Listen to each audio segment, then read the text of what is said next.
Kyle Larson strikes again. Brian Brown injured. We'll talk who's locked in for Saturday and a lot more from the Knoxville Nationals, plus Thursday race results and a bunch of dirt late model notes from the North-South 100. Let's go.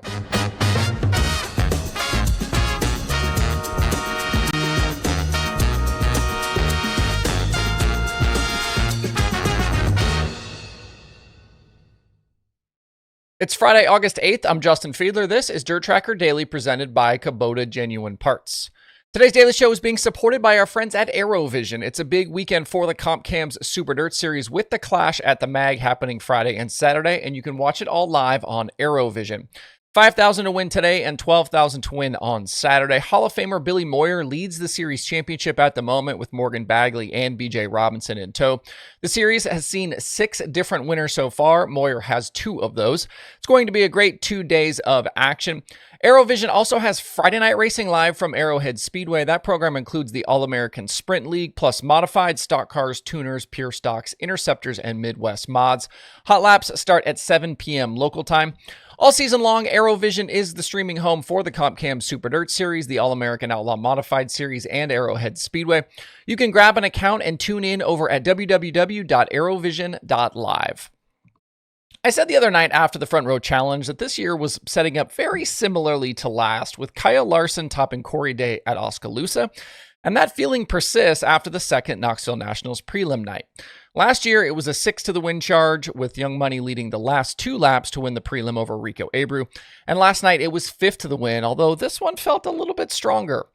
Larson was to the lead by lap 13 and unchallenged from there. Derek Hagar led laps early from the pole, and then it was Spencer Basin. But that feeling of inevitability was just there all night, especially as we watched Larson move his way forward. It only took 5 laps for him to get to second in that main event.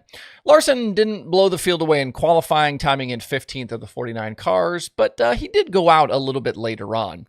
And then 6th to the 4th charge in the heat was all he needed to get into the night's main event. In terms of the Saturday Big Show, though, Larson will have some work to do starting a bit further down. We'll talk about that here in a minute. The big incident on the night involved Brian Brown and JJ Hickle in Heat Race 3. Brown trying to pick his way forward from row 4 with Hickle in that final transfer spot. There were a few times where Brown had to take evasive action to avoid Hickle's defensive moves, but it did eventually go sideways. Out of turn 2, Brown tried to get to Hickle's high side, and the 21 ended up over Hickle's right rear. Brown then with a nasty hit to the outside wall and then tumbling end over end down the back straightaway. Brown did climb from the car, but I was told later he did leave the track in an ambulance.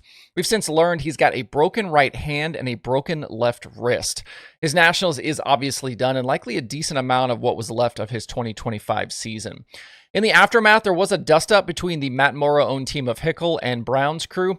The two were pitted right next to each other, and sheriff's deputies were called to the pit to intervene. The Always Race Day guys had video of some of the words, with Chad Morgan yelling at Hickle, quote, "You know better than that, you know better than that, bud." Hickle replied, quote, "If you think I came to the Nationals to move out of Brian Brown's way, you're wrong."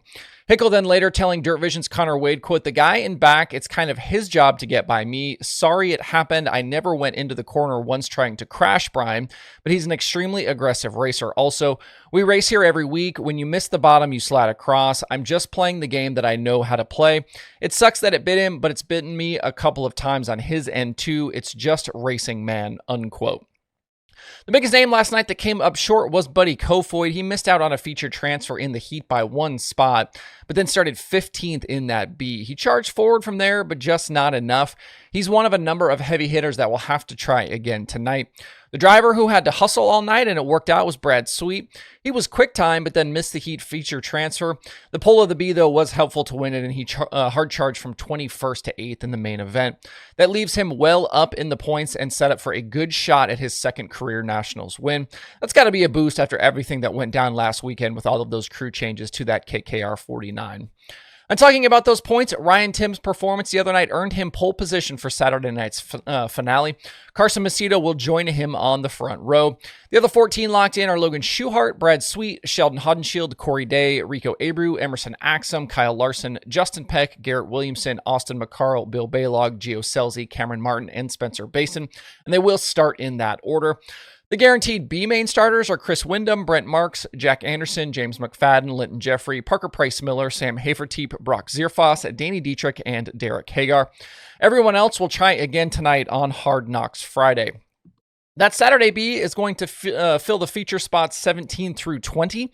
And then tonight's top 4 feature finishers will get spots 21 to 24 in Saturday's main event. Everybody else will go to B's, C's, and on down the line. The biggest surprise, obviously, Cameron Martin locking in. His time trial run of second really boosted him on the night in the points as he didn't move forward in his heat. He was able to protect that second B main starting spot and just get into that locked in spot with a 22 to 16 run in the main event. Tonight, we'll have split field qualifying, 6 heats, a C, 2 Bs, and a feature. Heats inverted by 4 and no feature invert, and there's also no points, so you just got to go fast, get in transfer spots, and move along. The guys to watch for tonight, all the big names include David Gravel, Donnie Schatz, Buddy Kofoid, Justin Sanders, Anthony Macri. I think some guys will definitely leave tonight very disappointed about their Saturday position. Real quick before we move on, I had a friend send me a spy shot of the inside of one of those arm guards with the vent that we talked about on the show earlier this week. Someone told me I should call it a scoop, so scoop, vent, whatever, you get the idea. This one is off of Kyle Larson's 57. It seems pretty clear that you can't buy an arm guard like this, and that this one was modified to fit that piece. As we talked about before, this seemingly offering some sort of aero benefit for qualifying. It's the only time it's used on the car all night, and clearly not for driver cooling, as the driver's only in the car for a couple of laps. Thanks to that friend for sending this to me. This shot really showing the full qualifying setup for Paul Silva's car with the qualifying wing there as well. In Appalachian Midget Week action last night, Kyle Jones picked up his first ever National Series win at Linda Speedway. He took the lead from Michael Facina with 10 to go, held off Jacob Denny and Kenan McIntosh at the finish. Denny's incredible streak continues. He's pulling away even more now in that championship fight. The Xtreme Midgets head for Path Valley today and then Clyde Martin on Saturday. At Florence, the North-South 100 is off and rolling with the first prelim night done. Dalton Wilson and Garrett Alberson winning the 2 prelim features. Each of those was worth $6,000.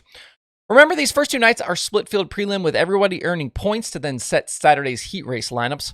Alberson outdueled Devin Moran in race 1, and Dalton Wilson battled early with pole sitter Jonathan Davenport in race 2 before eventually leading the final 21 laps. Wilson hadn't been in a victory lane with Lucas since East Bay way back at the start of 2024. They will do the same thing all over again tonight there at Florence. A couple of notes. It looked like Mike Marlar was back in the Longhorn. Remember, we've seen him kind of switching back and forth between the Longhorn and the Infiniti the last few weeks. He was 3rd in race 1, so definitely some speed in that car. Also, I heard an interesting rumor yesterday about Corey Hedgecock's future and what could be next for his BMF Race Cars Dirt Late Model Chassis brand. Could he be switching teams? We'll have to wait and see about that one, but this could be a space to watch for you Southeastern Regional fans coming up. Kyle Strickler was in the field last night. We haven't seen him make a lot of dirt late model starts here recently. He's been focused this season on the USMTS Modified Tour. And of note, he was driving one of Austin Kirkpatrick's new AK Race Cars Rev 1 chassis. They finished 13. Sounds like we might see Strickler a bit more in one of those Rev 1 machines. Also, we can add Jimmy Owens to the Rocket XR2 driver list. I heard from a very good source that he did some super trucking and put in some hours to get to West Virginia, pick up a new car, build it, and then have it ready to race this weekend. He went 13th to 6th in race 1 last night.